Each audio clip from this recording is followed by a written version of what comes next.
I am Lily Arborius. Welcome to my channel. This is Mystic Arbor, and I will be doing a tarot reading for you today. I will be using this tarot. This is my first ever video. Oh my god, guys, like, I'm excited.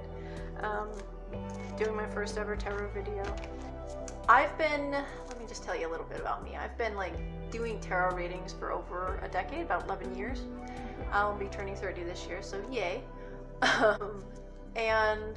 I work a lot with archetypes and astrology. Also, it's mostly archetypes and authentic self-work is what I work with. I do work with energy and stuff and just a lot of different things, but I mostly like to work with tarot because, like astrology, it's got a lot of symbolism and a lot of beauty to it. And then also, I like to do a lot of things, so this probably won't be the only channel I have. But today, I wanted to start my first ever video with an authentic self collective reading, where we're going to look at what our authentic self is craving. So what your authentic self craves versus what mine it craves is different, but what we're all experiencing on some other wavelength is similar. We all need specific guidance. Maybe we will get that. But the authentic self work that we're doing is not just a reflection of ourselves. You know, others are reflecting us back to us, and it helps feeding us and helping us understand these archetypes. So if we have also major arcanas come out and certain cards that I see with archetypes, I will point out maybe archetype or archetypical things that move through that card. That's kind of more of how I like to work with tarot and with all of this mystic stuff. So let's get started. I'd like to start with just one of these good old shuffles, because I trust them. They're trusty. And then, yeah, just shuffle. All right. Three of Skulls. Okay. So right here we have a woman who's stuck in her own web. This is a web of her creation. However, come on, get it. Okay. However, she can get out of this anytime she wants. It also is talking about how she can see the strings. She can see the things that other people aren't seeing, especially you have the spider. You can see that spider up in the corner. She knows what it is that she wants. This is the spider archetype as well. Three of Skulls is Three of Pentacles. It's a card of hard work.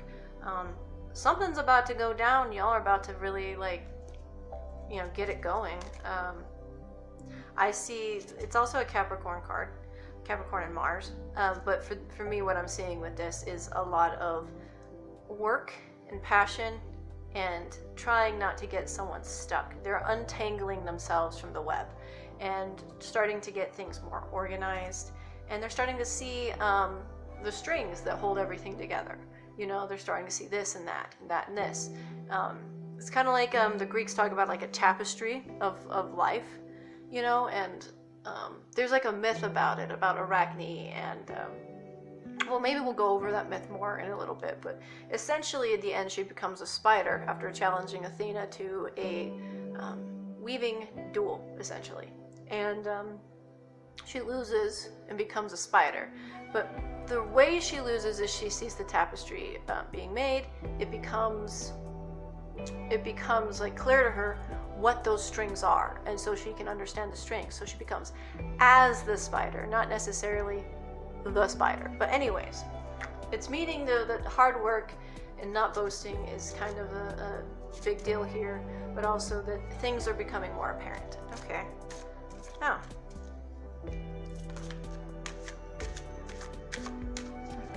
tell me more about what our authentic self craves. What does our authentic self crave? Prince of Knives, upright. We got this. Okay. That's usually a message. This is usually somebody who's about ready to really focused. Knives and princes are focused. So air, swords, knives, and then princes are very focused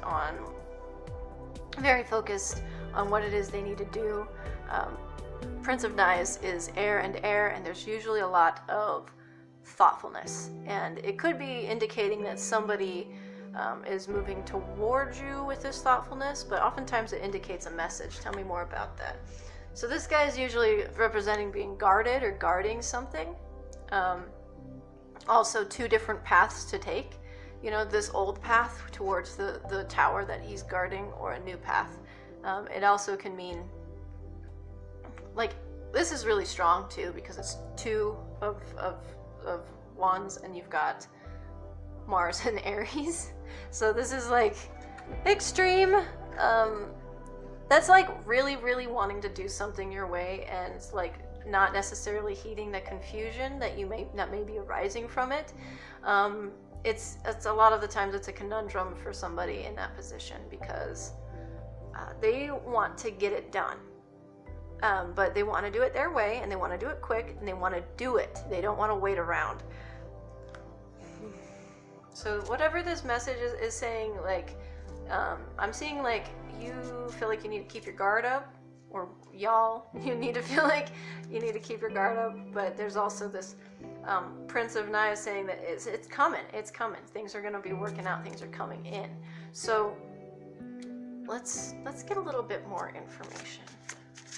Tell us what the authentic self needs to hear.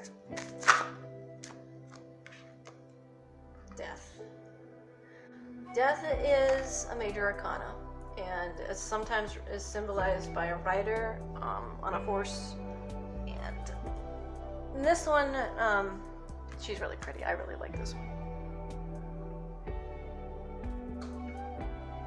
There we go. Yeah, she's gorgeous.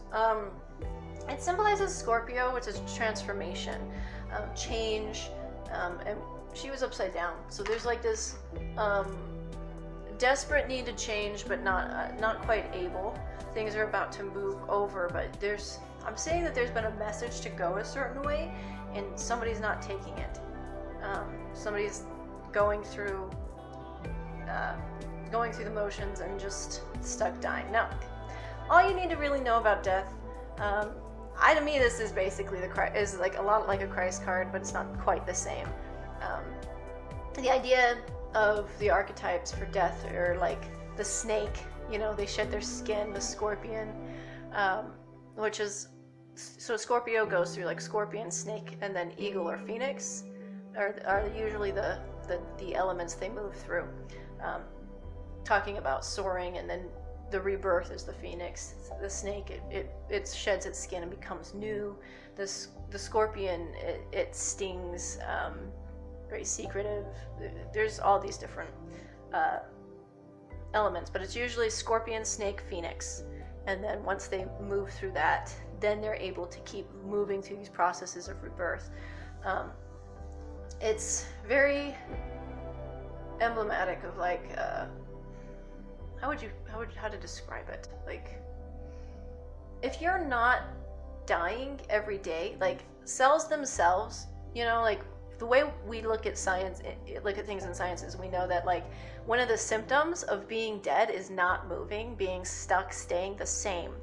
And so when we stick to things and don't change, we are essentially dead. So to really be alive is to die a little bit every day, is to be like, this is not for me, this is not who I am, I gotta change this, I gotta change that, you know.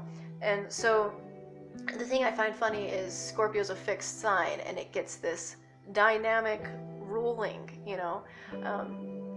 The thing I find interesting about cardinal versus fixed signs is cardinals' lessons are about staying still a lot of the time, and fixed signs are oftentimes, their lessons are about making a move. Which is so different, because cardinals are typically dynamic and fixed signs are stubborn, and we stay in our lane. I'm a Leo and a Scorpio moon, so I get this. But the changes are needed. You need to die a little bit every day so that you can live, because there's parts of you, like just even like your cells, that die all the time, and that's what keeps you going.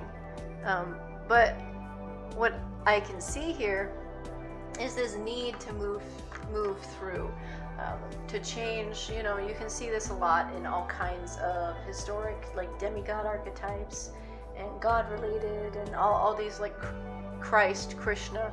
They have this need to change, to die.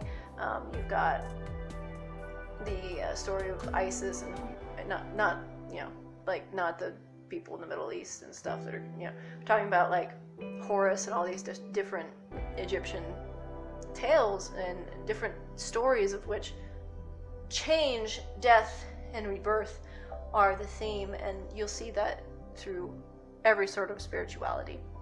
The importance here is there is a change that needs to be made that has not been made.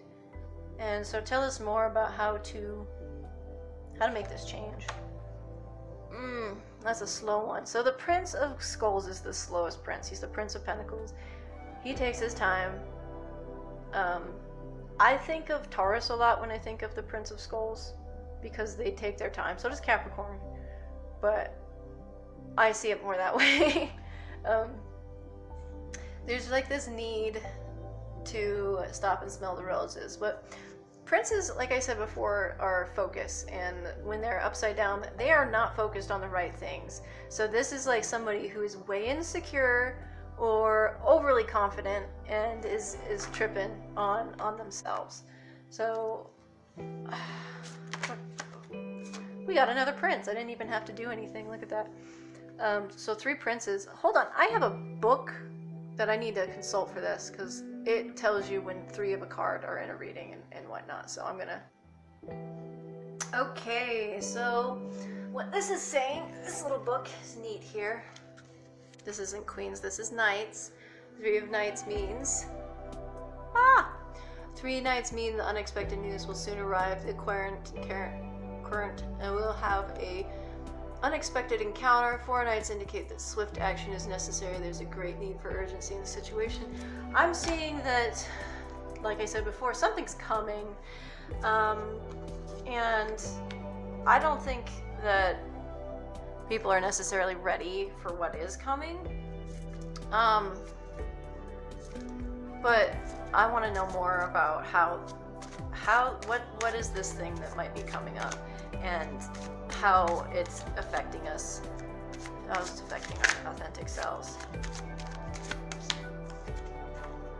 Okay, this is an immature, so I don't like to use gendered language about cards, but when I look at these cards, the court cards, I like to talk about them in a gendered way, because I like to personify them. So this is a often jealous woman. She's emotional, overly emotional, or her emotions are stunted. Immature. Queens are about immaturity. When they are upside down, when queens are about maturity, when they're upside down, they're immature. So what you need to know is there's some immaturity going on, some sort of... This is interesting because that's also got the symbol of cups, which and Scorpio going on in there. This is somebody who is being like... Sometimes this person's sneaky. And sometimes they hide shit, from people. And oftentimes, like I said, they're overly emotional or emotionally stunted. Someone's not sharing, or they're not caring. And it needs to happen. You need to be giving and taking here. It's a lot of the times these sort of signs are like either I'll give or I'll take, and I see Scorpio usually I see as an all give card, but what I'm seeing here is there's an emotional stuntedness. What kind of message are we getting? What kind of... This is not quite heartbreak, because it's not the 3, but it's somebody who's emotionally guarded, and we're seeing this Libran balance of this or that turned to indecision. So whatever messages y'all have received, you're in a time for deciding right now, and I don't think the decision has been made yet. There is something coming. There is a message or some sort of introduction happening here, but especially where Libra is concerned. but the Two of Knives to me here is just saying guarded, and that goes along with this. Somebody's not open to feeling things. Somebody's not open to new ideas. Somebody's not ready. They're ready in a lot of other ways, but emotionally they have been stunted. They are feeling like either this not enough thing, or like if I'm seeing this and then seeing these two like this, that's odd to me. You know, this Prince of Skulls and Prince of Growls, but this guy upright. And then we've got 2 twos, and we've got this indecision thing going on. How can we achieve a more authentic reality for ourselves? How can we achieve a more authentic nature and more authentic reality? 4 princes. Something's going down, guys. Let me look it up again. Okay, that was horrible. Sorry, guys. There is great need for urgency in the situation in question. What is this situation regarding? 3 of Cups. Friendship, love, third-party situations. I see this person as a risk taker. Oftentimes a journal keeper. Some people I like to think of them as the know-it-all, because pages are immature, but that's not like a bad thing. They're like kids. When you see this, it's like unfocused, playful stuff. Okay, so tell us more about this. Alright, the Emperor.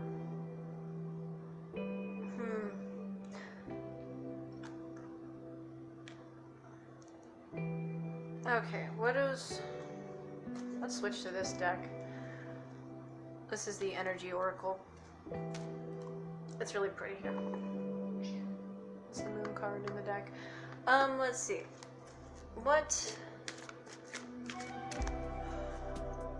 I'm seeing the Emperor is this like need to step up and be grown up and do things right, you know, and not being petty, not being overly emotional, you know, realizing you have people, but also watching out, you know, like, yeah, a lot of the things that you see with this scorpionic energy is like, I don't want to say too much. I don't share that much. They're secretive people. However, they do worry about saying too much, and sometimes they do need to speak up.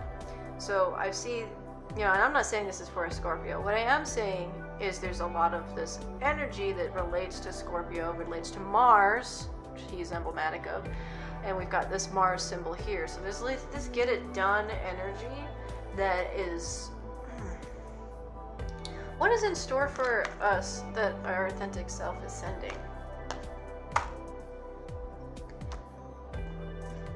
Alright, so the Temple Path. This card is all about walking your path and being set on it. Like getting into your spiritual self and sitting and dwelling in this temple, this sacredness. And so there's a need for this, but words. What is it that is needed to stay on this path? Okay, so there are financial constraints going on. Tell me more about that. Oh, okay, yeah. Balance. That's really weird to get 12 and then 13, isn't it? I shuffled this before, and I've shuffled it many times. Temple Path. Ooh, I like that. Okay, so what I'm seeing for the collective, let's just get... This is what I like to do. I like to get a sum up, a karma card, and a resolution, because I think that makes more sense than just a sum up card. Having a karma card lists, a little bit of this and that, which helps us with this little friend and all this dynamic energy going on. And then the resolution is not the same as a sum up, guys. A resolution is like, what should I do, or what is the truth of this? Whereas the sum up is just, this is what this all says. There's a difference. Like if you have a resolution or a conclusion, that's different than a sum up. It's just slightly. So let's look at this. Give me, let's see. I need a sum up card. That's too many cards, guys. I'm sorry about that. Let's get a sum up card for our authentic nature. Sum up card. Sum up card.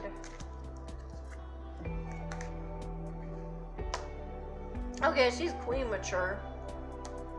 I'm seeing this inability to create, going from this fertile nature to this infertile nature, switching from a feminine role to a masculine role is going on, and somebody needs to take the hint that that's what's going on, that instead of being internal, you gotta pursue. And I don't mean like in a relationship necessarily, but there's a need to put aside a lot of this internal stuff and this emotional stuff and this looking back and this dwelling, you know, and worries, and moving into this more pursuant nature. I'd like to get another card for that. Nine of Skulls. Ooh, it's a Virgo card. That is all about embracing the abundance and living in that sort of nature and embracing things about yourself. When it's upside down, I'm seeing it more in a sense of an unwillingness to embrace the strength that this aloneness provides. So some of you might need to be separating yourselves from people, or taking stock of a situation, getting into that Virgo hermit energy.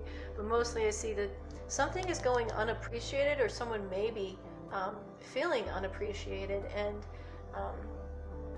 I think that there's it's a problem that's not just outside of the self, it's something within the self. This person needs to be able to get that appreciation from within, and have this gratitude in order to move up to the Ten of Skulls, which is a pretty good card. Nine of Skulls to me is like, trying to think of the other emblematic imagery, but behind it, it's just really trying to accept that part of yourself, and not saying, you know, that you have to be alone all the time or always around somebody, but really being grateful for what you can accomplish, and the balances in your life between work and play.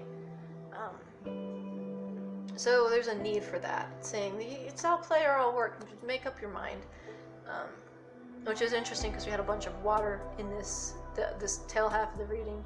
Let's get the karma card. It always goes sideways for me. Okay, Lovers. So I want to touch on the Empress before we get into Lovers, because first off we got the Emperor and the Empress. The Emperor is like a king, strong-willed. That's the archetype it has. The Empress is a queen. She's strong-willed. That's the archetype she has. A lot of the times you see this as sort of a matriarch and a patriarch. You know, they're Venus and Mars, so they're more like divine feminine and divine masculine. What I'm seeing here is like this feminine energy is being sort of, it's being put away itself, you know. It's been sort of overly addressed, whereas this Mars, we got Mars there, we've got Mars here, we've got Mars here, we've got this wonderful card, the Sun card, so much. It's like two great things coming together. So it's the authentic self. What I can see is like trying to bring these two elements into balance, so that go-getter and that inside dweller, that very much like at peace with things, are starting to unite to create something meaningful. And the Lovers to me is that in my karma sort of situation is a this or that, and it's meaning that it's a balance. First of all, a marriage, a connection of those two energies working together in order to move on. So a lot of this, you know, sometimes we do need to sit and dwell and try to understand what's going on with us, but sometimes what we actually need is to get up and get going. Sometimes we do need to do that, and sometimes it's hard to decide, okay, do I need to dwell on this too long? Am I ready to move? Or am I ready, am I ready to like get going? If I get going, is it going to take a toll on me? What I'm seeing here is like this need to move these things together, to combine them, to kind of allow these things to come together in union. Sometimes this can be a union of people, but I see this more as a union of self, allowing, you know, especially because the Lovers is oftentimes more about friendship than love. But I'm seeing sort of this need for acceptance and a need for acceptance of the self and acceptance of others, and, you know, just not worrying about being too much of one or the other, just being and analyzing and not letting it get you too down and not letting it push you too far ahead. I'm gonna draw a second card for that. Are you shitting me? Okay. This card is even harder because these guys, they're kind of interrelated. I mean, they're both mutable. But this one is not, like, the Virgo-ness in this deck meets this as the opposite, and then this is also related to this mercurial energy, whereas this is the moon. I don't want to get too much into that because I'll talk forever on that, but when I see this card, I think of it as a woman who spent her night in a graveyard chopping all these ghouls down, and she's tired, but she's made it. A lot of the time this has to do with shadow work, and so does Gemini, this card. So what I'm seeing here is that the moon is telling us to, you know, be in our darkness, but don't let it take over.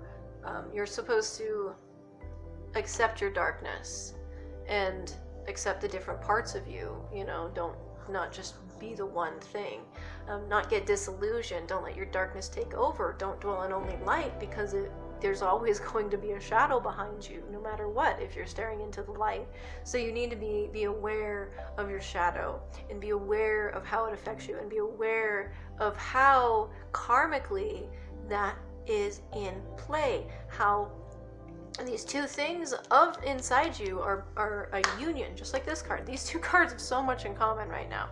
This is the darkness, this is the light, this is the spark, this is, you know, that which, you know, coals it or puts it out. And so we see this sort of need for these things to unite. We've got all these union cards going on, in a sense of, like, understanding oneself and being more authentic and being more of accepting this darkness that we all have inside of us. Now, I want a resolution, because that was an almost, wasn't a one. Okay. Why does that happen? I don't like that card.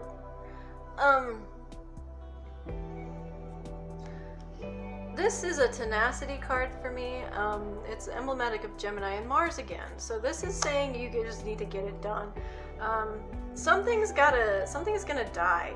And I don't mean like, oh no, like someone's gonna die. Like, I mean there's some sort of need to, like, empty something from oneself. You know, this is sort of a bloodletting situation. And also, don't be like, first off, this deck is all bloody. It's a vampire deck, so if you get all weird about it, like, that's fine. You can get weird as much as you want. I like vampires, big deal. But so much of these sword cards are super drama. Like, they are less emotional, so people always think cups would be drama, but no, like, swords are drama. Swords are usually extra dramatic. Everything's such a big deal in the swords. Everything's life and death and stealing and what, you know, just it's drama. Here, somebody's almost had enough.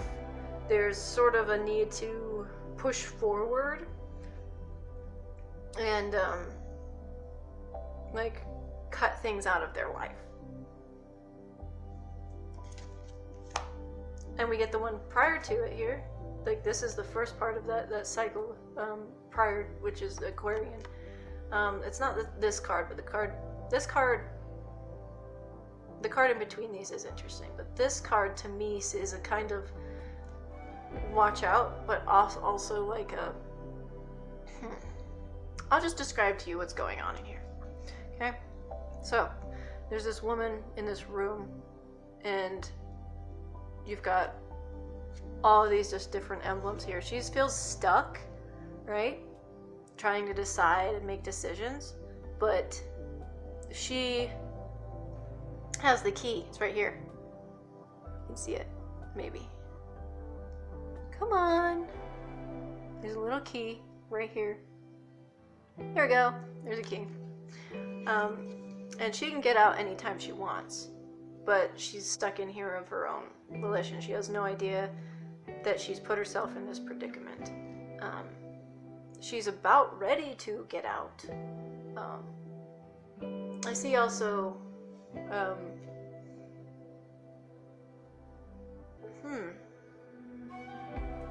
you know what, let me pull something for this, because I want to know, I'm going to pull some up. Karma. That's good. Resolution. Yes, okay. Things are going to happen for you in the way they're supposed to happen for you. Your authentic self doesn't want you to get hung up on all these little happy little details you come up with and decide this is how it's going to happen. There's going to be some strength. There's going to be somebody or a part of you that's going to be hinging on success as far as like finances. Finances have came up a few times in here. And then also that there's all this love, all this strength and stuff going on. So I'm seeing that things are working out, okay? They're working out, but you can't get hung up on the details. The world to me is always going to be a card that's like, if it's upright, you're going to be resting on your laurels. You know, you've got the dancer. She's going to be like really in her element. She's bringing everything and everybody together. When it's upside down, she's done the same thing, but the performance isn't what was expected, you know, and it's still a beautiful harmonic thing, but it's not going to happen the way you want to, and you got to let go of that. Last message from the authentic self. You just let it go. You're going to start something new here soon. Just let it go. Whatever it is, the collective, myself included, there's something that we have to let go. And a lot of the times when it's pentacles or skulls, it's this need to let go of control, but mostly letting go of these patterns of security that no longer serve us. They're not for us. They're not who we are. And sometimes these security patterns have more to do with how we're communicating, especially when we're seeing a lot of knives in a reading, and a lot of cups is a lot of our relationships. So maybe there's an attachment style or a type of personality that we need to stop interacting with, because it's no longer part of our personality. It's no longer positive the way it was before. And let's just do that as well. The decision's being made. When this is upside down, 8, which is a good card for me. It's my life path card, by the way. You should find out your life path number and get into it, but whatever. Indecision is over. The choice is being made. It's going to happen. Whatever you've already put out there, it's going to happen. Your authentic self wants you to know this. It wants you to know, like, you can make decisions. You know, you don't have to be one way or another. You need to lean into your strengths when you have them, you know, and accept your flaws. But ultimately, things are moving the way they're supposed to be, and you don't really get a say in that. Okay, so I wanted to try something because, but it could be loud with this, with these. So.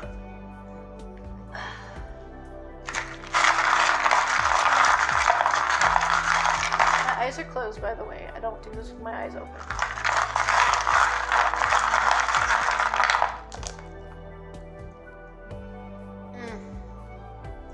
That's a secure thing.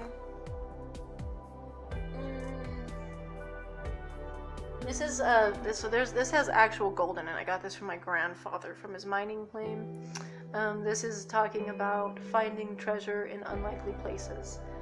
I believe this is a white jade. I got it from a friend. White stones are about purity, but I see this going with the temple path, and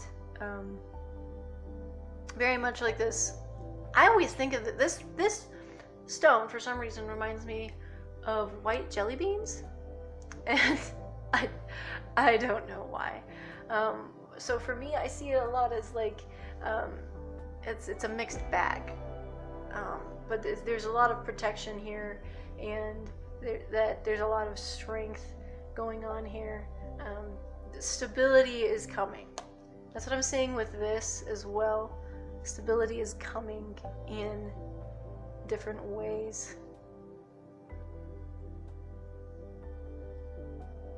I'm also seeing this sort of treasures in unlikely places versus a smooth stone, right? This is extremely smooth stone versus this very rough stone, being polished, sort of getting further into what is needed, what is wanted. Being authentic to yourself does that for you. It polishes your stone. It allows you to like really understand who you are, and it allows you to see things in a new way. So what I'm seeing here is we're getting rid of a lot of rough edges right now.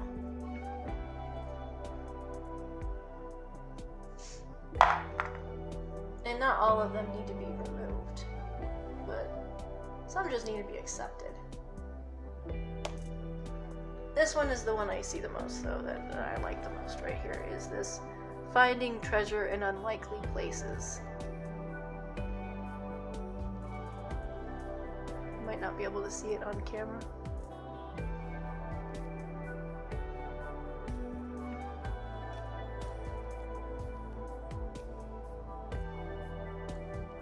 There it is, you see that?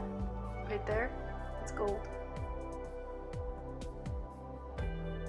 Also, I should mention how my grandfather does this. He turns most of the rocks on his claim into dust and grinds them into nothing. So you got that death. And then he sleuths it. And once it's been sleuthed, he can get out the gold, and he sends it in a lot of the time, but mostly he grinds up everything to find the treasure. And that's kind of what that shadow work is diving in to find the good parts, and accepting that those other parts are useful as well, you know. So there are little bits of gold in there.